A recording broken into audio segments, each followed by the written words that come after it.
Pameran yang di Dialog Kue ini merupakan pameran saya yang kedua seumur hidup. Yang pertama di Galeri Jokopoke di Jogja, dan sekarang di sini. Berbeda, lebih banyak kita melakukan perubahan. Di dalam pameran ini saya membawa sesuatu yang di Jogja tidak ada, yaitu apa yang saya sebut grotesk. Gambar-gambar yang mengungkapkan bukan yang indah tapi yang buruk, yang menjijikkan, yang sebetulnya dalam tradisi kita temukan dalam banyak seni rupa di Bali dan di Jawa, dan juga bahkan di patung-patung asmat. Yang lain sebetulnya melanjutkan yang di Jogja, yaitu kombinasi antara puisi dan gambar. Bagi saya puisi dan gambar tidak terlalu berpisah, tapi di sini puisi lebih banyak menghias gambar daripada sebaliknya. Yang lain adalah percobaan studi mengenai wajah orang-orang, beberapa teman yang saya kenal, dan juga beberapa tokoh yang saya senang profilnya dan riwayatnya.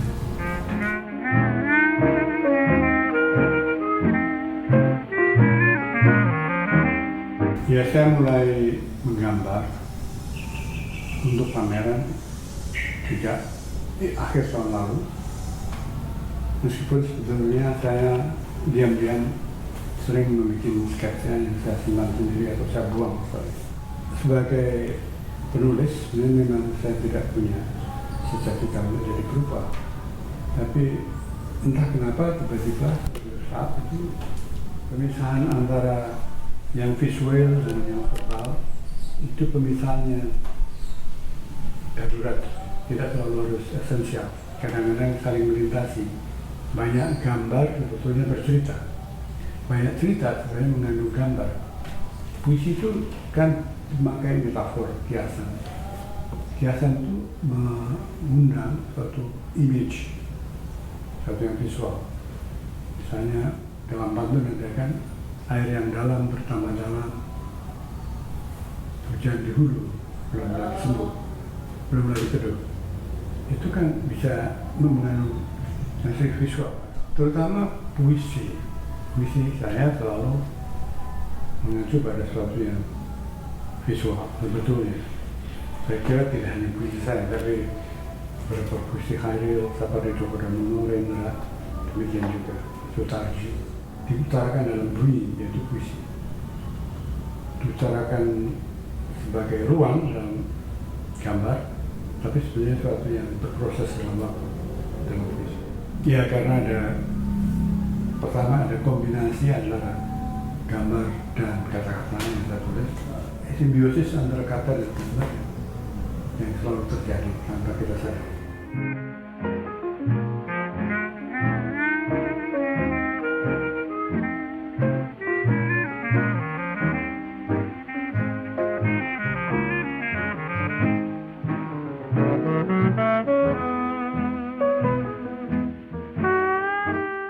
Sebagian besar gambar saya bikin tanpa suatu rencana yang matang, bahkan tanpa rencana. Kadang-kadang saya berada di depan kertas, terus menggambar lalu berkembang sendiri, dan saya menikmati kebebasan itu.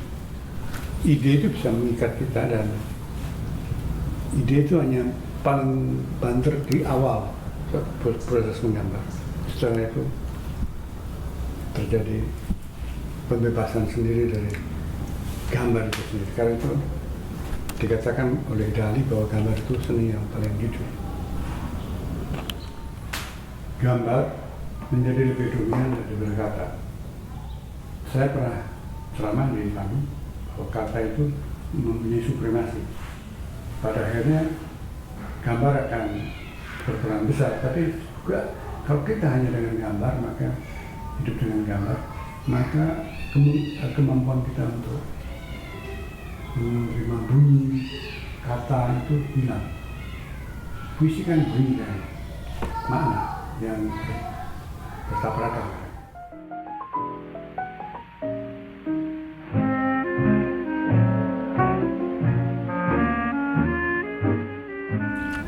Mengapa Kenapa disebut kata koma gambar? Pertama tentu saja karena saya seorang penulis yang sekarang menggambar. Kedua karena bagi saya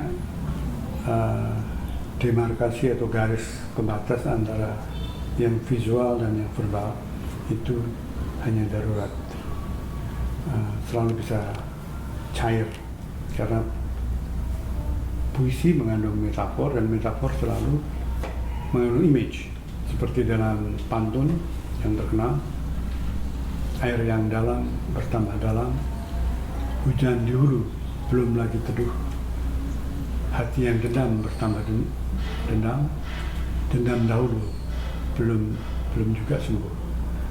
Dalam sampiran yang dua kalimat pertama itu kita lihat image hujan, sungai, dan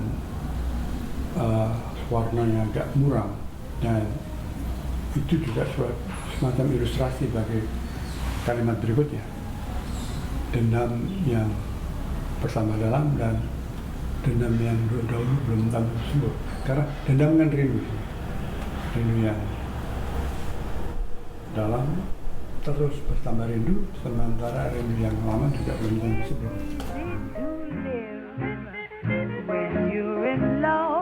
And I'm so in love, there's nothing in life but you. I never regret the years I'm giving, they're easy to give. When you're in love, I'm happy to